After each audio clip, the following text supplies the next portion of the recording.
What if I told you that one of the most unbelievable plot twists you'd expect from a detective movie didn't come from a screenplay but from real life, and that it unfolded quietly, without sirens, without headlines, and without anyone realizing what was happening, until it was far too late?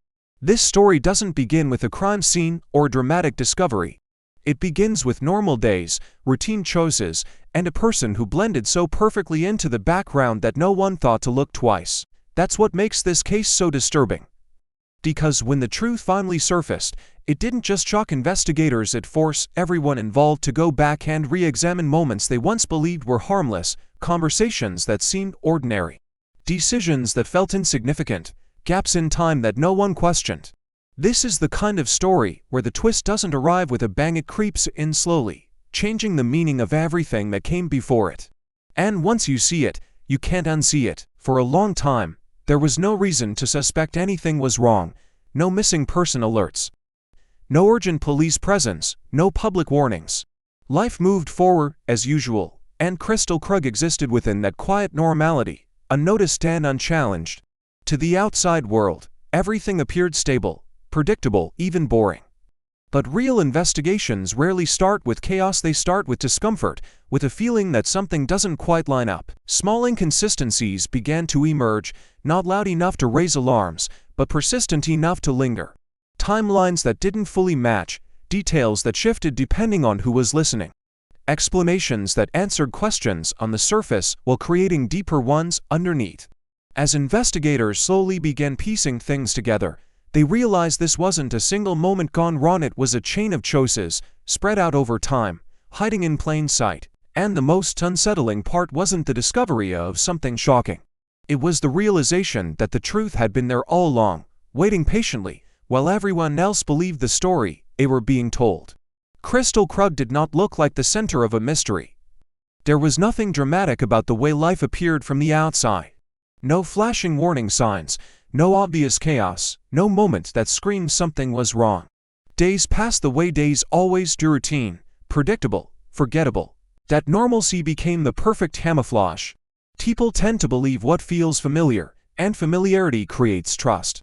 When someone fits neatly into the background of everyday life, the mind stops asking questions. That's how stories like this begin, not with suspicion, but with comfort.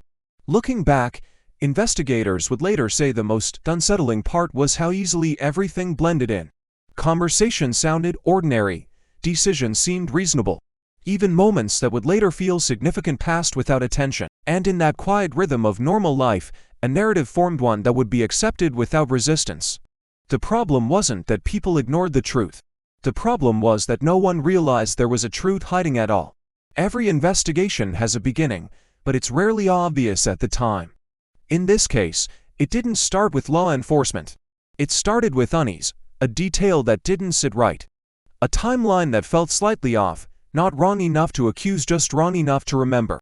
These moments were subtle, the kind people usually dismiss. Human beings are excellent at explaining things away. We assume misunderstandings, stress, coincidence. And that instinct to normalize discomfort allowed the cracks to spread quietly. When different people began recalling the same events differently, it still wasn't enough to raise alarms. After all, memory is imperfect, but investigators would later discover that these inconsistencies weren't random. They followed a pattern. Certain moments were consistently unclear.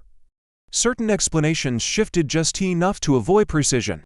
And most importantly, there were gap spaces in time where no one could say with certainty what had happened.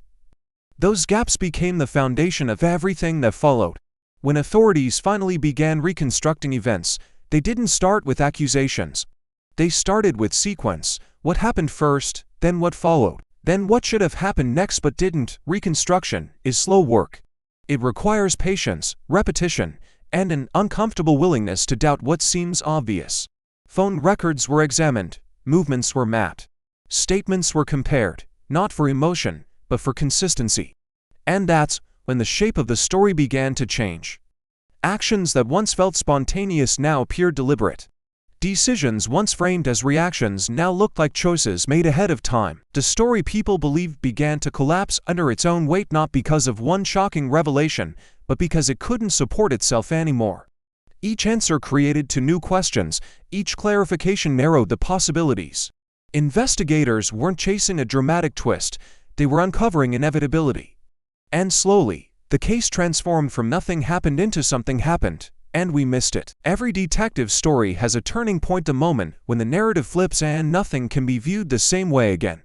In real life, that moment is quieter, heavier, and far more disturbing. When new information surfaced, it didn't arrive as a single explosive revelation. It arrived as confirmation that earlier doubts weren't paranoia, confirmation that inconsistencies weren't mistakes, confirmation that the version of events people accepted was incomplete. Suddenly, earlier conversations took on new meaning. Ordinary actions now felt strategic, silence now felt intentional. And the most disturbing realization set in. This wasn't chaos. It was control. The twist wasn't that something unexpected happened. The twist was that something expected had been carefully hidden. For investigators, this is the hardest moment when truth stops being abstract and starts being personal. Because now, someone wasn't just wrong, someone had been misled. Once the story began to surface, disbelief followed quickly. People asked the same question again and again. How did no one notice? But that question misunderstands how reality works. People don't miss things because they're careless. They miss things because they trust patterns. And this case exploited that trust perfectly. As details became public, reactions ranged from shock to anger to confusion. Some wanted clear motives, others wanted emotional explanations. But real life doesn't always provide those. Investigations don't end when curiosity is satisfied, they end when evidence stops. And even after conclusions are reached, questions remain. Why certain decisions were made, whether things could have been noticed sooner, whether different choices would have changed the outcome. These unanswered questions don't mean the investigation failed, they mean the story is human. The reason this case lingers isn't because of violence or spectacle. It lingers because it challenges how we understand normalcy. It forces us to confront an uncomfortable truth. The most shocking events don't always look shocking while they're re-happening. They look ordinary. They look safe, they look like every other day. The Kristil Krug story feels like a detective movie because it follows the same structure, but without the comfort of fiction. There's no music cue to warn us, no clear villain introduction, no satisfying resolution that answers everything. Just the quiet realization that reality doesn't owe us clarity. And maybe that's the most unsettling part of all. Because if something like this can happen unnoticed once, it can happen again. Not because people are evil, but because life is subtle.